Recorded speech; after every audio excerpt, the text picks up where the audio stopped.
My dear final students of Government Degree College Agraharam, Rajendra Sircilla district.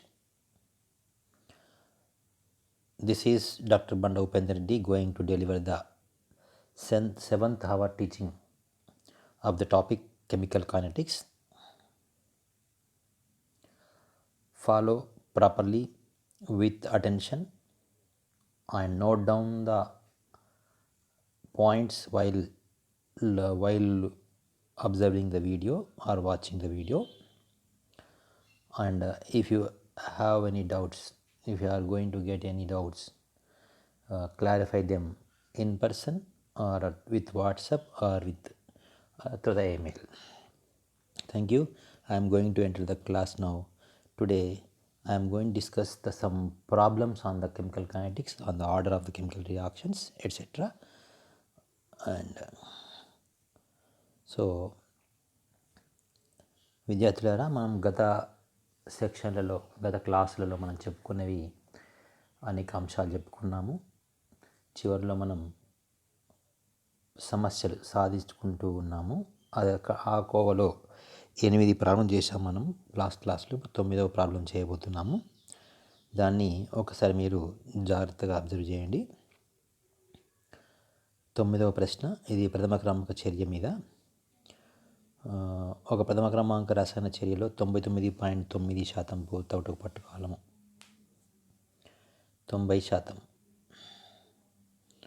చర్య పూర్తవుటకు పట్టుకాలం కన్నా 3 రెట్లు ఎక్కువ అని చూపించము. అంటే అర్థమైందనమాట. ఒక ప్రథమ క్రమాంక రసాయన చర్య జరుగుతుంది, అందులో 99.9% పూర్తవడానికి పట్టే సమయము ఏదైతే ఉందో అది 90% పూర్తవుడు పట్టే సమయం కన్నా 3 అంతలు ఎక్కువ అని చూపించాలి. ఇప్పుడు ఈ దత్తాంశం ఆధారం చేసుకొని మనం ఏం రాయొచ్చు అంటే, పర్సంటేజ్లో ఇచ్చాడు కనుక తొలి గాఢత, క్రియాజనకాల తొలి గాఢత 100గా తీసుకోవాలి. 90% పూర్తవుటకు పట్టు కాలము ఎంతో మనం ముందు గమనించడానికి ఎక్స్ను 90% అనుకోవాలి. అప్పుడు A - X 10% అవుతుంది. అప్పుడు T90 ఎంత అనే విషయాన్ని ఈ ప్రథమ క్రమాంక చర్య రేటు సమీకరణ ఆధారంగా కనుక్కోవాలి. దానికి ఎంత అవుతుంది అంటే K1 కావాలి. K1 ఈ చర్యలో K1 అనేది స్థిరాంకం, ఎందుకంటే దత్తాంశం అనేది ఒకటే ఉంటుంది కనుక రెండింటిలో K సమానంగా ఉంటుంది. ఎందుకంటే K అనేది ఒకటే రసాయన చర్య కనుక K విలువ మారదు.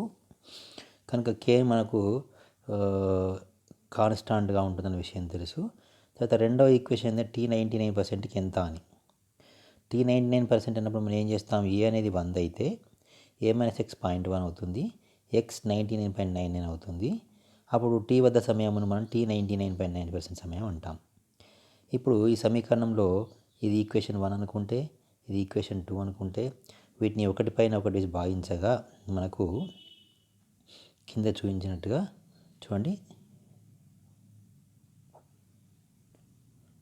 log 1000/log 10 వస్తుంది. అప్పుడు 3/1 log 10 1, log 1000 3, రేషియో 3 అవుతుంది. కనుక మనం ఈ రిలేషన్ని రాయవచ్చు. ఇక్కడ ఈ రిలేషన్ మనం రాసుకోవచ్చు. T99 అంటే ఏంటన్నమాట, రెండు ఈక్వేషన్ మనం ఏం చేస్తామంటే T1 దగ్గర K1/2.303 ఆర్ రివర్స్ కేస్ 2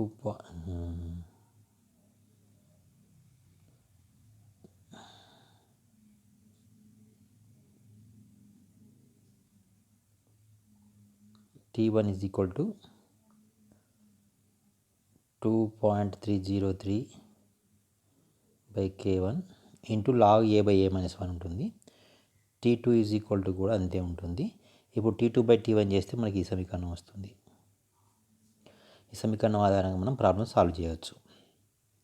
మళ్ళీ ఒకసారి చూడండి, దత్తాంశము T90 ఇక్కడ మనం ఒక సమీకరణం నిర్వచించవచ్చు.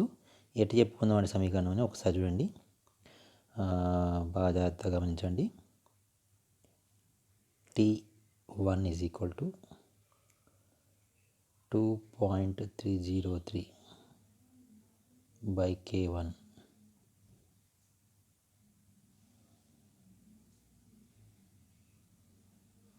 into log A by A minus x1. రెండోసారి ఏం చేస్తాం, T2 is equal to same 2.303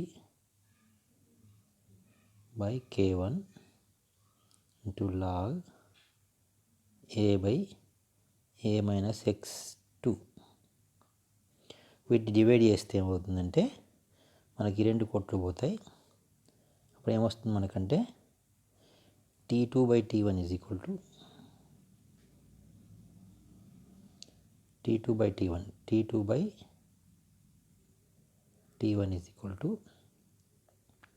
అవి కొట్టుపోయే కనుక ఏమైతే log A by A minus x2 by log A by A minus x1. ఇప్పుడు T2 ప్లేస్లో ఏం తీసుకుంటాం మనం, T99.9 తీసుకుంటాం. T1 ప్లస్ ఏం తీసుకుంటాం, ఇంతకుముందు ప్రాణంలో T90 తీసుకుంటాం. ఇలా తీసుకున్నప్పుడు ఏ అనేది ఇక్కడ 100/10. సో 100/99.9 అంటే 0.1. 100/0.1 అవుతుంది. ఈఎంఐ అంటే 100-99.9 is equal to 0.1 is equal to 1000 అవుతుంది. అదే ఇక్కడ ఏమవుతుంది అనమాట, ఈ కేసులో 90 100/90 ఇది 10 అవుతుంది. అంటే ఇది 10 log 10 is equal to 1, log 1000 is equal to 3. కనుక ఈ రెండింటి మధ్య డిఫరెన్స్ 299/3 ఉంటుంది. అంటే T99 is equal to T90 into 3. ఇదే మనం ఇంతకుముందు చెప్పుకున్నాం ప్రాబ్లమ్స్లో. ఆ ప్రాబ్లమ్స్లో మనం చూడవచ్చు. ఈ రెండింటిని భాగించినప్పుడు ఇది కొట్టుపోతుంది, రెండు స్థిరాంకాలు కనుక ఆ విధంగా మనం ముందుకు వెళ్ళచ్చు.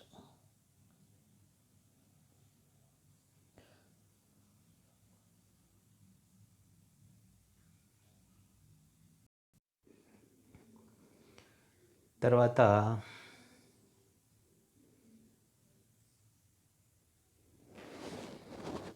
ఈ ప్రాబ్లం అయిన తర్వాత 15వ ప్రాబ్లం అయిపోయింది మనకి ఇప్పుడు.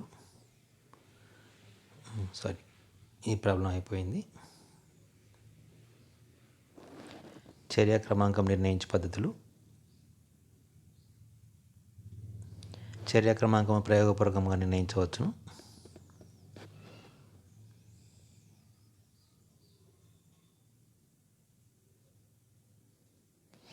సాల్వింగ్ చూడండి ఒకసారి. ఇప్పుడు చర్య క్రమాంకం మనం నిర్ణయించే పద్ధతులు. ఇప్పటిదాకా చెప్పుకునే ఆయన ఒక ఎత్తు అయితే ఇప్పుడు ఇక్కడ నుంచి చెప్పుకోబోయేది ఒక ఎత్తు. చర్య క్రమాంకం ఏ విధంగా నిర్ణయిస్తారు అంటే, చర్య క్రమాంకం అంటే A + B గివ్స్ ప్రొడక్ట్స్ అనుకున్నప్పుడు ఏ ప్రకారం చర్య క్రమాంకం ఎంత, బి ప్రకారం ఎంత, మొత్తం చర్య క్రమాంకం ఎంత, ఎట్లా చేయాలి అనే విషయాలను నిర్ణయించడానికి అనేక పద్ధతులు ఉన్నాయి. అందులో చాలా ముఖ్యమైన పద్ధతులలో డిఫరెన్షియల్ మెథడ్ అనగా భేదాత్మక పద్ధతి అనేది ఒకటి ముఖ్యమైనది. రెండవది గ్రాఫ్ పద్ధతి, మూడవది ఇంటిగ్రేషన్ పద్ధతి, నాలుగవది అర్ధాయు పద్ధతి, ఐదవది ఆస్వాల్డ్ వియుక్త పద్ధతి అని కొన్ని పద్ధతులు ఉన్నాయి. ఆ పద్ధతుల్లో మనం కొన్ని పద్ధతులు ముందుగా చూద్దాం. ఫస్ట్ భేదాత్మక పద్ధతిని చూద్దాం. భేదాత్మక పద్ధతిలో ఏం జరుగుతుందో చూద్దాం ఇప్పుడు. సో ఈ పద్ధతిలో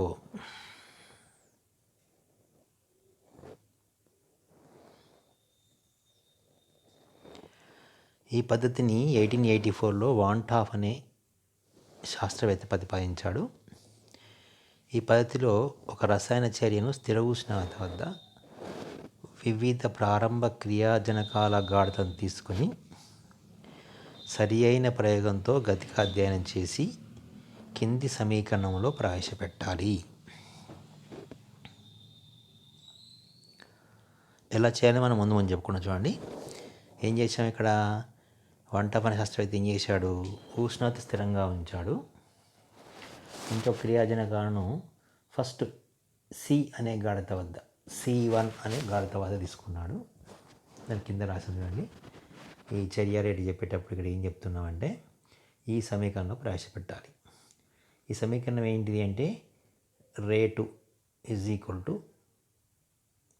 KN, N అంటే అక్రమాంకం అనమాట, C/N, N అనేది nth క్రమాంకం. ఈ సమీకరణం మనం ప్రవేశపెట్టి డి అంటే ఆర్ అంటే అనమాట -∂C/∂t లేదా +dx/dt అనవచ్చు. ఇప్పుడు మనకి ఏంటి అంటే స్మాల్ క్రియాజనకాల గాఢతలో అతి స్వల్ప తగ్గుదల, స్వల్ప చర్యకాలంలో మార్పు అనే దానికి ఏం జరిగింది, ఎంత గాఢత తగ్గింది అనే విషయాన్ని చెప్పుకోవడానికి కోసం మనం ఈ సమీకరణం తీసుకుంటాం. ఇప్పుడు ఫస్ట్ ఏం చేస్తున్నాము, క్రియాజనకాల ప్రారంభ గాఢత C1గా తీసుకున్నాము. తీసుకొని చర్యను గతికత అధ్యయనం చేసేసి రేట్ నిర్ణయించి లభించిన విలువను పై సమీకరణంలో ప్రతిక్షేపించాం. అక్కడ C1 rate R1 is equal to C1. దీన్ని ఇంకో విధంగా ఎట్లా రాయొచ్చు అంటే డైరెక్ట్ ఈ విధంగా రాయొచ్చు, R1 is equal to KN C1/n అని రాసుకోవచ్చు. సో నెక్స్ట్ ఆ తర్వాత గాఢతను C2గా తీసుకోవాలి. రసాయన చర్యను మళ్ళీ ప్రారంభించాలి, మళ్ళీ స్టార్టింగ్ నుంచి చేయాలి. గాఢతను C2గా తీసుకోవాలి. తీసుకొని ఏం చేయాలి, మళ్ళీ ఇంకో రెండవ సమీకరణంలో ప్రవేశపెట్టాలి. రెండవ సమీకరణం ఏంటంటే dC2/-dC2/d2 dt is equal to KN. ఇప్పుడు మొట్టమొదటి సమీకరణము రెండు సమీకరణము దీన్ని రెండవ సమీకరణం అనుకుందాం, దీన్ని ఒకటో సమీకరణం అనుకుందాం. ఈ 2/1 డివైడ్ చేస్తే మనకు సమీకరణం వస్తుంది. ఆ సమీకరణం ఇక్కడ రాసుకోవచ్చు చూడండి.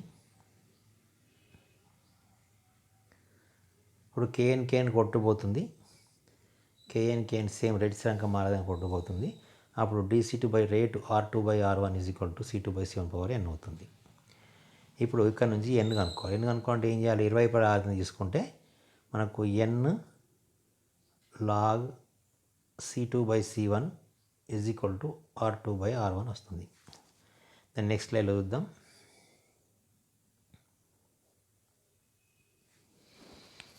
ఈ విధంగా 20 సంవర్గమానం చేసేసి ఈ 10వ చర్య క్రమాంకం కనుక్కోవాలి. ఇక్కడ n is equal to log R2 minus log R1 log C2 minus log C1లో ప్రవేశపెట్టాలి. ప్రవేశపెట్టినప్పుడు మనకు ఖచ్చితంగా ఏదో ఒక క్రమాంకం వస్తుంది. దాన్ని చర్య క్రమాంకం అని చెప్పుకుంటాం. అయితే ఈ మధ్యలో చర్య క్రమాంకం అనుకోవాలంటే ఏం చేయాలి, మనకు రెండు సార్లు ప్రయోగం చేయాలి. ఒకటేమో C1 మరియు C2. C1 తీసుకొని ఒక గ్రాఫ్ని గీయాలి, చర్య క్రమాంకం అంటే గాఢతలకు మరియు రేటుకు మధ్య గ్రాఫ్ గీయాలి. తర్వాత అదే సమయంలో C2 గాఢత వద్ద గీయాలి. అంటే ఈ పద్ధతిలో చర్య క్రమాంకమును కనుగొనదలిచినాం అనుకుంటే C1 మరియు C2 అను భిన్న క్రియాజనకాల గాఢతల వద్ద చర్యను గతిక సత్య అధ్యయనం చేసి లభించిన దత్తాంశ ఆధారంగా గ్రాఫ్ను గీయాలి. y అక్షంపై క్రియాజనకాల ప్రారంభ గాఢతను, x అక్షంపై చర్యాకాలం తీసుకుని గ్రాఫ్ని గీయగా లభించిన వక్రం నుండి రేటును మనం రేట్ ఎట్లా కనుక్కోవాలో మనం ఆల్రెడీ ముందు చెప్పాం. ఫస్ట్ వక్రం వచ్చిందంటే వక్రం నుంచి రేట్ ఎట్లా కనుక్కుంటారో మనం ఆల్రెడీ ప్రారంభ తరగతుల్లో చెప్పుకున్నాం కనుక దాని నుంచి ఈ విధంగా తీసుకుంటాం. ఇది చూడండి, ఇక్కడ ఇది C2 గాఢత వద్ద ప్రారంభమైన చర్యకలము, ఇది C1 దగ్గర ప్రారంభమైంది. రెండింటికి వాలు గీస్తున్నాము. వాల్ అనేది ఒకటే వాల్ వచ్చిందనుకోండి, రెండింటికి వాలు సమానం వచ్చిందనుకోండి, R2y is equal to R1 అయిందనుకోండి, శూన్య క్రమాంకం అని. ఒకవేళ R2 అనేది ఈజ్ 2 R1 కన్నా 2 రెట్లు ఎక్కువైతే ప్రథమ క్రమాంకం అని, 4 రెట్లు ఎక్కువైతే ద్వితీయ క్రమాంకం అని ఈ క్రమాంకాన్ని మనం రాయవచ్చు. మనం ఒక ప్రాబ్లం చూద్దాం. ప్రాబ్లం చూస్తే అర్థమవుతుంది. ఇప్పుడు ఈ ప్రాబ్లాన్ని మీరు బాగా జాగ్రత్తగా చూడవచ్చు.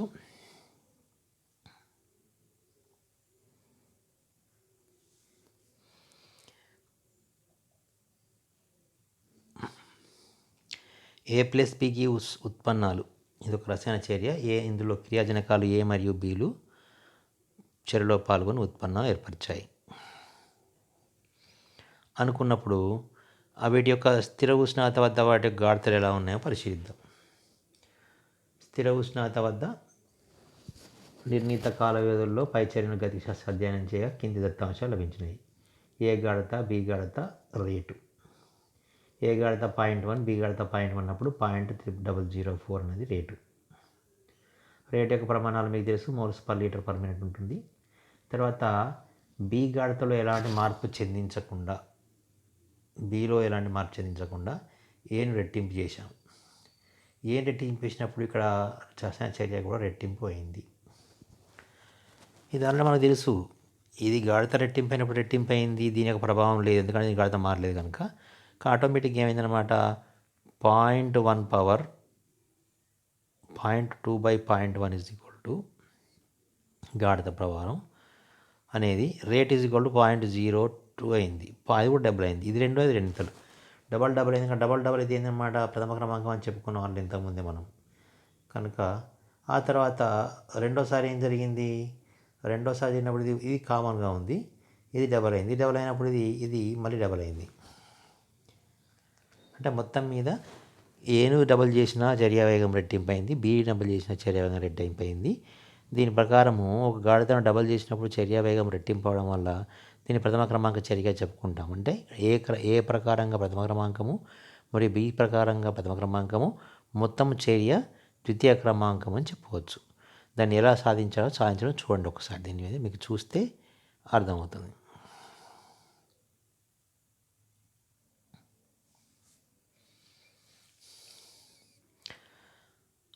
log dC2/dC2/dC1 log is equal to 0.008/0.04 log 0.2/0.1 is equal to log 2/log2 is equal to 1.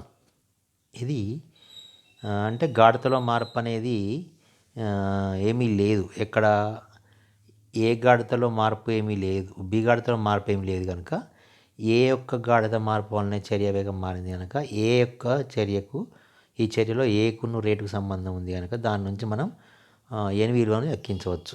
ఏ పరంగా ఎట్లా లెక్కించామో చూడండి ఒకసారి. R2/R1 = C2/C1 లాగ్, లేదా దీని సమీకరణంలో ఇంకో విధంగా చెప్పాలనుకుంటే N = log dC2/dC1 log C2/C1. ఈ విధంగా చేస్తే మనకు N కూడా వచ్చింది. అదేవిధంగా బి ప్రకారం చూస్తే కూడా బిలో కూడా చర్య క్రమాంకం ఆ విధంగా లెక్కగట్టాలి. ఇక్కడ చర్యలో బి గాఢత 0.1 ఏముంది, 0.2 ఏమో మార్చినప్పుడు ఏ గాఢతలో మార్పు లేనందున చర్య వేగాన్ని ప్రభావితం చేయదని చెప్పుకున్నాము. కేవలం చర్యలో మార్పు, రేటు మార్పు అనేది కేవలం బి గాఢతపై ఆధారపడి ఉంటుంది. బి గాఢత మార్పుతో చెందిన రేటు విలువలను వాంట్ హౌస్ భేదాత్మక ఇంతకుముందు చెప్పే సమీకరణంలో ప్రవేశపెట్టగా మనకు ఈ విధంగా లభించింది. అంటే ఇక్కడ కూడా మన C2 = 0.2, C1 = 0.1, rate R2/R1 = R2 అంటే 0.016, ఇదేమో 0.00008. ఇది ప్రవేశపెడితే ఇది కూడా 1 వస్తుంది చూడండి. మొత్తం చర్య క్రమాంకం అంటే చర్య యొక్క మొత్తం క్రమాంకం 1 + 1 = 2. దీన్ని ఏ పరంగా క్రమాంకం, బి పరంగా క్రమాంకం.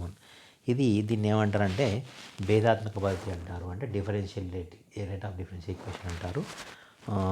దీన్ని ఈ చర్య ద్వారా మనం ప్రారంభ సమయాల్లో మాత్రమే ఈ చర్య వేగాన్ని కనుగొనగలము. ఎందుకంటే కొన్ని చర్యల లోపల కాలంతో పాటు ఏం జరుగుతాయంటే అవి సమతాస్థితి పొందుతాయి. ఇలా సమతాస్థితి పొందాయి అనుకోండి, కొద్దిసేపటికి ఇలా వచ్చి ఇలా సమతాస్థితి పొందినాయి అనుకోండి, ఇప్పుడు మనకు క్రియాజనకాల్లో గాఢతలో మార్పు ఉండదు. గాఢతలో మార్పు ఉన్నప్పుడు రేట్లో మార్పు ఉండదు. రేట్లో మార్పు ఉన్నప్పుడు వాలు ఉండదు. వాలు ఉన్నప్పుడు చర్య క్రమాంకాన్ని కనుక్కోవడం కష్టము.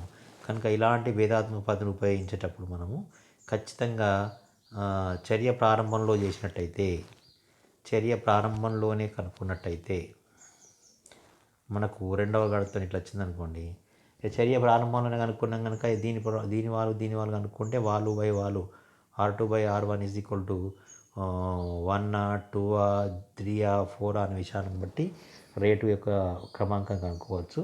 కానీ సమతాస్థితి చేరుకున్న చర్యల్లో ఏమి చేయలేం కనుక ఇది క్రియాజనకాల నుంచి రేటును కనుక్కోవడంలో కొంచెం ఇబ్బందులు తెస్తుంది కనుక దీన్ని ప్రథమ సమయంలో, అంటే చర్య ప్రారంభమైన ప్రథమ 15-20 నిమిషాల్లో పట్టిన రేటును కనుక్కున్నప్పుడు ఇదే పద్ధతిని మనం భేదాత్మక పద్ధతిని మనము ఖచ్చితంగా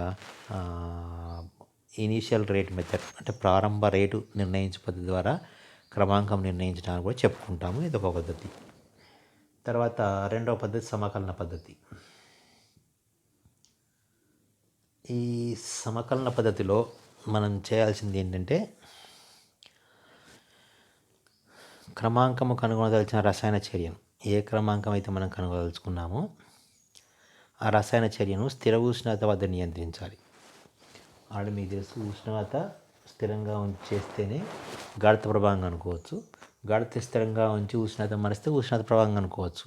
అంటే మనము రసాయన చర్యను ఒక గతిక శాస్త్ర అధ్యయనం చేయాలంటే గాఢత గురించి తెలుసుకున్నప్పుడు ఉష్ణోగ్రత స్థిరంగా ఉంచాలి. ఉష్ణోగ్రత స్థిరంగా గురించి తెలుసుకున్నప్పుడు గాఢత స్థిరంగా ఉంచాలి. ఏదో ఒకదాన్ని అన్నింటినీ స్థిరంగా ఉంచి ఒకదాన్ని చరాంశంగా ఉంచి దాని యొక్క విలువను రేటుపై ఏ విధంగా ఉంటుందో కనుక్కోవచ్చు. కానీ ఇక్కడ మనము ముఖ్యంగా ఉష్ణోగ్రత స్థిరంగా ఉంచి గాఢత యొక్క ప్రభావాన్ని మాత్రమే మనం చర్చిస్తున్నాం కనుక ఇక్కడ మనం క్రమాంకం కనుగొనదలిచిన రసాయన చర్యను స్థిర ఉష్ణోగ్రత వద్ద నియంత్రించి సరి అయిన ప్రయోగ సహాయంతో చర్యను గతిక శాస్త్ర అధ్యయనం చేసి ఉత్పన్నాల గాఢత ఎక్స్ను మిగిలిపోయిన క్రియాజనకాల గాఢత -xను మరియు ఏ టైం వద్ద ఏ విధంగా మిగిలిందనే విషయాన్ని, ఏదో అయిపోయిన విషయాన్ని, కాలాన్ని, వీటిని ఒక పక్కన రాసుకొని నోట్ డౌన్ చేసుకోవాలి. ఆ కాలాలను కూడా టైం కూడా చర్య కాలాన్ని కూడా నియమిత కాల వ్యవధులు ఉపయోగించాలి. 5, 10, 15, 20 లేదా 10, 20, 30, 40 అనే నియమిత కాల వ్యవధులు చేయాలి. చేసిన తర్వాత మనకు కొన్ని విలువలు వస్తాయి. అందులో ఏంటంటే ఏ అంటే చర్యలో ప్రారంభంగా తీసుకున్న గాఢత, ఎక్స్ ఉత్పన్నం గాఢత, -x ఉత్పన్నం ఎక్స్ అనేది వెళ్ళిపోగా మిగిలిన క్రియాజనకాల గాఢత, టీ అనేది సమయము అంటే ఏ సమయం వద్ద ఎక్స్ ఎంత, టీ అనే సమయం వద్ద ఎక్స్ ఎంత, -x ఎంత. ఏ అనేది మనం ప్రారంభంలో తీసుకుంటాం కదా, దాన్ని మనకు ముందే తెలుసు అనే విషయాన్ని తెలుసుకొని ఇవన్నిటిని మనం అప్పటికే ఉత్పాదించి పెట్టుకున్న ఇంటిగ్రేషన్ సమకలన స్థిరాంకాల్లో సమీకరణాలు ప్రవేశపెట్టుకుంటూ వెళ్ళాలి. అలా వెళ్ళినప్పుడు ఎక్కడైతే ఏ సమీకరణంలో మనం ప్రవేశపెట్టినప్పుడు లభించే విలువలన్నీ ఒకే విధంగా ఉంటాయో పరిశీలించి ఆ చర్యను ఆ సంబంధిత క్రమాంక చర్య అని చెప్పుకుంటాం. ఉదాహరణకు మనం -xtలను ఫస్ట్ ఈక్వేషన్ శూన్య క్రమాంక చర్యలో పెట్టామనుకుందాం. అక్కడ k0 x/t మనందరికీ తెలుసు. x/t లేదా a-x/t అని రెండు రకాలు చెప్పుకుంటాం. ఇందులో మనము ఏ అనేది ప్రారంభంగా తీసుకున్నది, a-x అంటే t అనే కాలం తర్వాత మిగిలింది. తీసుకుంటే దీని నుంచి మనకి ఏమొస్తుందంటే రేటు స్థిరాంక సమీకరణం వస్తుంది.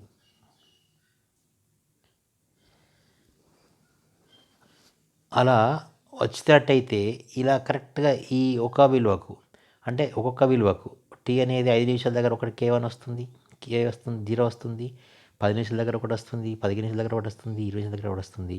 ఇవన్నీ విలువలు సేమ్ అయ్యాయి అనుకోండి, ఒకటే విలువ ఉండాలనుకోండి, అప్పుడు దాన్ని మనము ప్రథమ క్రమాంక చర్య అంటాము. శూన్య క్రమాంక చర్య అంటాము. ఆ విధంగా ఒకవేళ అక్కడ ఆ విధంగా జరగలేదు అనుకుందాము. ఆ విధంగా జరిగినప్పుడు ఏం చేస్తామంటే దాన్ని తీసుకొచ్చేసి మనం రెండవ సమీకరణంలో ప్రవేశపెడతాం.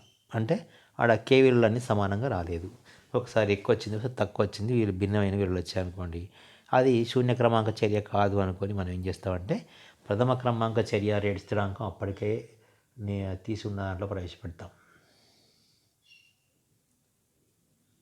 అప్పటికే ప్రవేశపెట్టిన దాంట్లో మనం చేస్తే ఏమవుతుంది, మనకు చేయగానే అందులో ఏ అనే విలువను అంటే ఫస్ట్ ఉదాహరణ చూద్దాం. ఫస్ట్ ఒక ఏ తీసుకుందాం. ఫస్ట్ k1 ఇది 2.303 అనేది కామన్ వాల్యూ బై టీ అనేది 5 నిమిషాలు ఫర్ ఎగ్జాంపుల్. ఇక్కడ ఏ ఎంత 100%, a-x ఎంత కనుక్కొని వేస్తాం ఒకసారి. అంటే ఒక టీ విలువకు ఒక a-x విలువలు వస్తాయి, x విలువలు వస్తాయి. ఈ విధంగా ఇవన్నీ విలువలు ఇందులో ప్రవేశపెట్టిన తర్వాత మనకు వచ్చిన కే విలువ అనేది ఖచ్చితంగా అంటే ఈ సమీకరణంలో ప్రవేశపెట్టినప్పుడు ఏ అనే విలువను, a-x విలువను, టీ విలువలను భిన్న విలువలు మన కెమికల్ కైనెటిక్స్ గతిక శాస్త్ర అధ్యయనం ద్వారా లభించిన ప్రవేశపెట్టుకుంటూ పోయినప్పుడు అన్ని కే విలువలు ఒకే విధమైన వాళ్ళు దాదాపు సమాన విలువలు కలిగి ఉన్నాయో అప్పుడు ఆ చర్యను మనం ప్రథమ క్రమాంక చర్య అనవచ్చు. ఒకవేళ అలా కానప్పుడు మనం అవే విలువలు తీసుకుపోయి ద్వితీయ క్రమాంక చర్య రేటు స్థిరాంక సమీకరణంలో ప్రవేశపెట్టాలి. k2 1/t into 1/a - x minus 1/a అనే సమీకరణంలో ప్రవేశపెట్టినప్పుడు, అనగా సమీకరణం 3లో ప్రవేశపెట్టినప్పుడు లభించిన అన్ని రేటు స్థిరాంక విలువలన్నీ ఒకే విలువను కలిగి ఉన్నట్టయితే అది ద్వితీయ క్రమాంక చర్య అని చెప్పుకుంటాం. ఒకవేళ ఒకటో సమీకరణము, రెండో సమీకరణం, మూడో సమీకరణంలో ప్రవేశపెట్టినప్పుడు మనకు స్థిరమైన కేవలం విలువలను రాకపోయినట్టయితే ఆ చర్యలు శూన్య ప్రథమ క్రమాంక చర్యలు కావని, తర్వాత తృతీయ క్రమాంక రేటు స్థిరాంకంలో ప్రవేశపెట్టి, అందులో కింద పేర్కొన్న సమీకరణంలో ప్రవేశపెట్టి, ఆ విధంగా 1/1 n సమీకరణాలు ప్రవేశపెడుతూ వచ్చిన రసాయన చర్య ఏ క్రమాంకానికి చెందినదో చెప్పవచ్చు. దీన్ని ఇంకో విధంగా చూసినట్టయితే హిట్ అండ్ ట్రయల్ మెథడ్ అంటారు. హిట్ అండ్ ట్రయల్ మెథడ్ అంటారు అంటే ఒకసారి హిట్ చేసి చూస్తే వస్తే క్రమాంకం వస్తుంది, లేదంటే మళ్ళీ ఇంకో దాంట్లో పెట్టి చూడవచ్చు అని చెప్పిన విషయాన్ని చెప్పవచ్చు. ఇది ఈ విధంగా మనం కనుక్కోవడం జరుగుతుంది.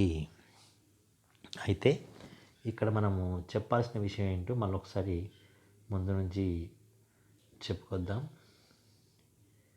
ఈ 7th అవర్ టీచింగ్లో కన్నా ముందు మనం ఏం చెప్పుకున్నామో ఒకసారి చెప్పుకొని తిరిగి మళ్ళీ వద్దాము. మొట్టమొదటి రసాయన చర్య క్రమాంకం అంటే అంటే చెప్పుకునే ముందు రసాయన గతి శాస్త్ర అధ్యయనం అంటే ఏమిటి, ఏ చర్యలకు చేస్తారు, ఓన్లీ నెమ్మదిగా జరిగే చర్యలకు ఎందుకు చేస్తారు, అయానిక చర్యలకు ఎందుకు చేయరు, అతి నెమ్మది జరిగే చర్యలకు ఎందుకు చేయరు అనే విషయాన్ని చెప్పుకున్నాం.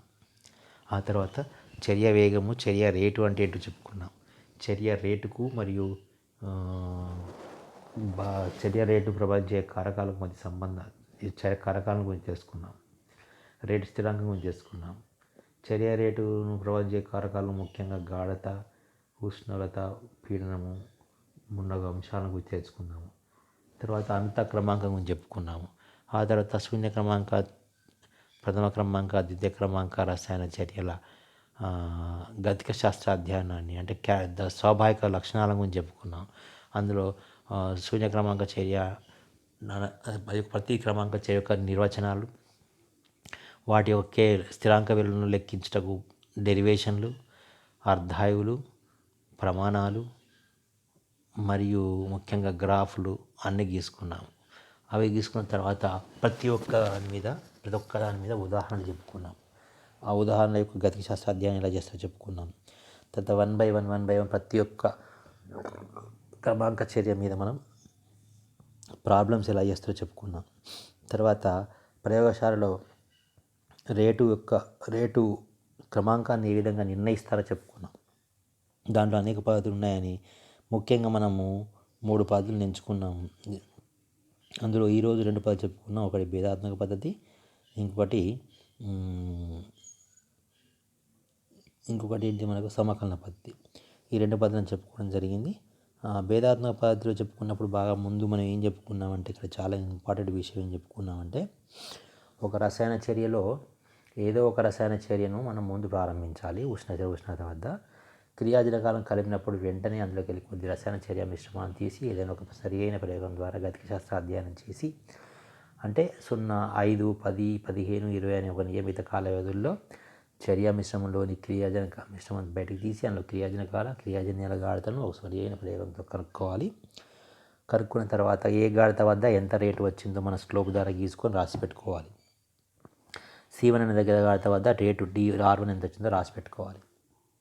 తర్వాత అదే చర్యను మళ్ళీ ప్రారంభించి ఇప్పుడు గాఢతను C2గా మార్చి అదే చర్యను మళ్ళీ కొనసాగించినప్పుడు మళ్ళీ మనకు రేట్ వస్తుంది. ఇదంతా ముందు బాగానే అప్పుడు వచ్చిన రేట్ను R2 అని రాసుకోవాలి. R2కు C2కు R1కు C1కు మధ్య సంబంధం ఎలా ఉంటుందనే విషయాన్ని వాన్ టాఫ్ అనే శాస్త్రవేత్త ఈ విధంగా ప్రవేశపెట్టడం జరిగింది. దీన్ని వాన్ టాఫ్ డిఫరెన్షియల్ మెథడ్ అంటారు. దాని ప్రకారం ఈ కింది సమీకరణంలో ప్రవేశపెట్టి 1/1 కనుక్కున్నప్పుడు మనకు చర్య యొక్క ఆ క్రమాంకం ఏంటో తెలిసిపోతుంది. ఆ విధంగా చర్య క్రమాంకాలు తెలిసిపోవడానికి మనము చేసే పద్ధతిని మనం ఏమంటాం అంటే చర్య క్రమాంకాన్ని నిర్ణయించు పద్ధతులు అంటాము. అందులో మిగిలిన రిమైనింగ్ తర్వాత ఉన్న పద్ధతులను మనము నెక్స్ట్ క్లాస్లో చెప్పుకోవడం జరుగుతుంది. ఏమున్నాయి ఎలాంటి క్లాసులు రేపు నెక్స్ట్ క్లాస్లో మనం చెప్పుకుంటాము. సో నెక్స్ట్ క్లాస్ వచ్చేంతవరకు మీరు వీటిని చదివి ఈ వీడియోను మరీ తిరిగి చూసి కావలసిన సమాచారాన్ని నోట్ డౌన్ చేసుకొని అర్థం కాని విషయాలను తెలుసుకునేందుకు ప్రయత్నం చేస్తారని ఆశిస్తూ ఈ రోజుకు బాయ్.